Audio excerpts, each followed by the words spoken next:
હાલો નમસ્કાર મિત્રો. હવ મિત્રોને આ મારા નવા વિડીયોમાં સ્વાગત છે. અને આજે મિત્રો ઠંડીનો સમકારો ખૂબ જ વધી ગયો છે અને રાત્રિની અંદર ખૂબ જ ઠંડી લાગી. આપણને બધાને ખબર જ હશે કે આ શિયાળાનો મહિનો હાલે છે. ખૂબ જ મિત્રો ઠંડી પડે છે. ઠંડીમાં આપણે એમ કહેવાય કે તાપણા કરતા હોઈ અને વાડીના હેઠે પણ તાપણું કરતા હોય. અને અત્યારે શિયાળામાં ગરમ પ્રકારના આપણે આહારો લેતા હોય. તો આજે મિત્રો તમને એક એવું જ ગરમ પ્રકૃતિનો આહાર એટલે કે શાકભાજી તો આપણે કાયમને માટે રોજબરોજમાં જેનો ઉપયોગ કરતા હોઈએ એવું આપણું છે આ ડુંગળી. તો ડુંગળીનું આપણે શાક તો ઘણી વાર કર્યું હોય છે હવને ઘરે, અને ડુંગળીનું શાક બહુ જ એમ કહેવાય કે હેલ્ધી બનતું હોય છે અને આરોગ્ય માટે પણ ડુંગળી છે આપણા શરીરનું તાપમાન જાળવવા માટે અગત્યનો ભાગ ભજવે છે. ડુંગળી લસણથી આપણું હૃદય રોગની હુમલો આવવામાંથી બચી શકાય, આવાના ગુણ હોય છે. તો આજે છે ને મિત્રો આપણે શિયાળામાં બધા ખેડૂતોએ અને આપણે ગામડાના માણસોએ પોતપોતાની ખેતીમાં ડુંગળીનું વાવેતર કરેલું જ હોય છે.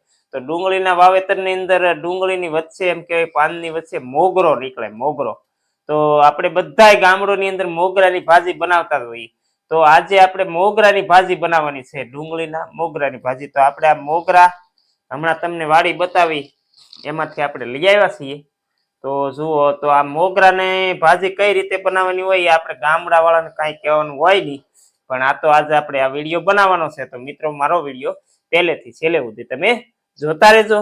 તો હાલો મિત્રો, આપણે આ મોગરાને છે ને આપણે શરીરથી સુધારવા પડશે. તો આપણે આને છે ને સમારી નાખીએ.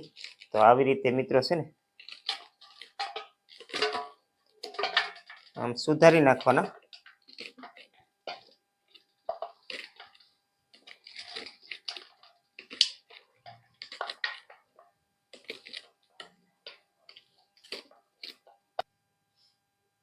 હાલો મિત્રો, આપણે આ મોગરા બધા મળી નાખ્યા છે, જુઓ આવી રીતે.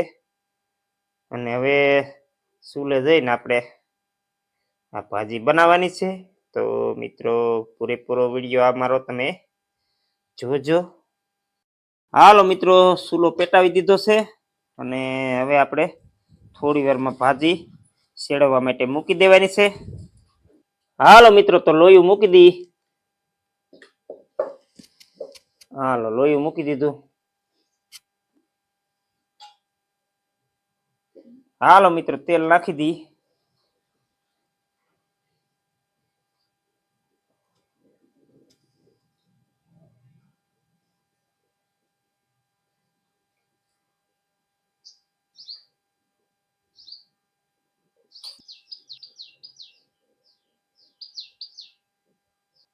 હાલો મિત્રો, તેલ ગરમ થઈ ગયું છે. તો હવે પેલા નાખશું જીરું,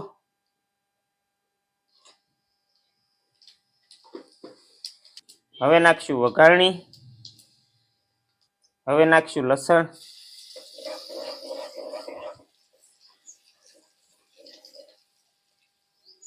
હવે આપણે ભાજીને આમાં નાખી દઈએ.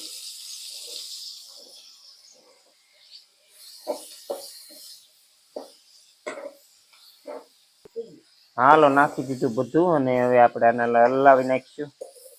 મિત્રો આ ભાજીને સડતા બહુ વાર ન લાગે, થોડી જ વારમાં આ ભાજી છે ને એ તાપને હિસાબે ગળી જશે.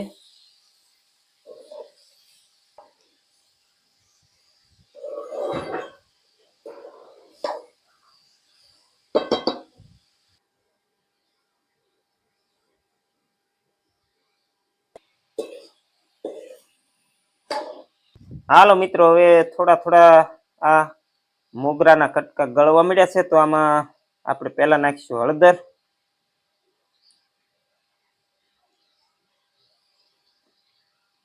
હવે નાખીશું સ્વાદ પ્રમાણે મીઠું,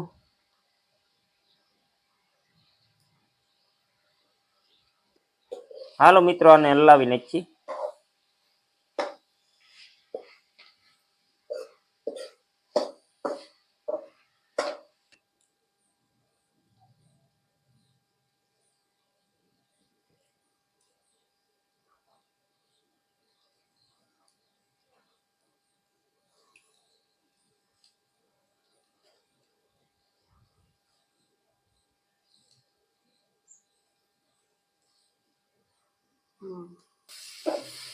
ચાલો મિત્રો, તો હવે આપણી ભાજી છે એ હાવ સડવા આવી છે અને ગળી ગઈ.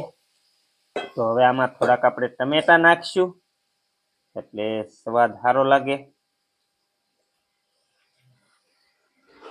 અને હલાવી નાખશું.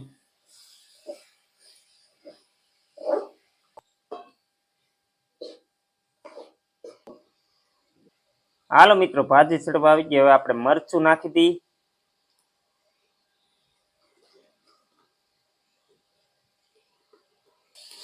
ચાલો મિત્રો, હલાવી નાખીએ એટલે મરચું છે એ ભાજીમાં ભળી જાય. ચાલો મિત્રો, હવે નાખીશું ધાણા જીરું. હાલો હલાવી નાખીએ.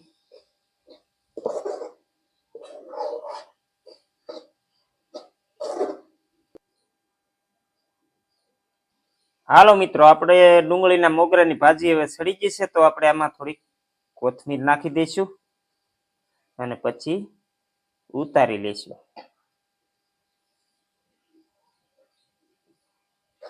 હાલો મિત્રો, તો હવે ભાજી આપણે નીચે ઉતારી લઈએ.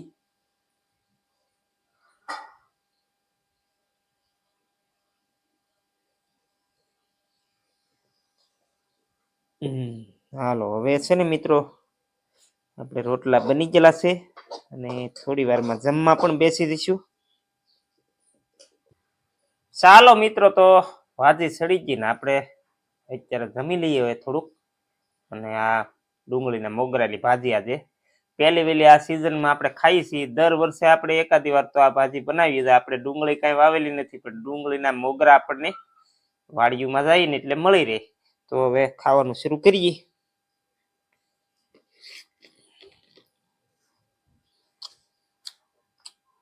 આ મિત્રો, ટમેટા અત્યારે સસ્તા થયા, જેથી બહુ મજા આવે, લોહીનો સુધારો કરે, ખાવાની મજા આવે બહુ. ભાજી એટલે બની હો મસાલેદાર ને આમ બહુ મજા આવે એવી.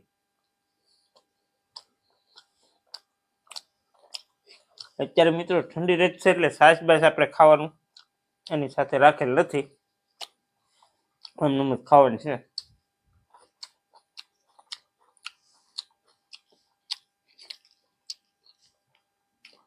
તો મિત્રો, આપણે હવે જમી લઈશું. અને તમે આવી રીતે ડુંગળીના મોગરા મળે તો તમે આ રીતે ભાજી બનાવીને ખાજો, મજા આવશે. બહુ જ સરસ અને સ્વાદિષ્ટ ભાજી બને, આરોગ્ય માટે પણ બહુ જ સારી આવે છે. તો હવે આપણે મિત્રો અહીંયા વિડીયો પૂરો કરીએ. હવે મિત્રોને નમસ્કાર.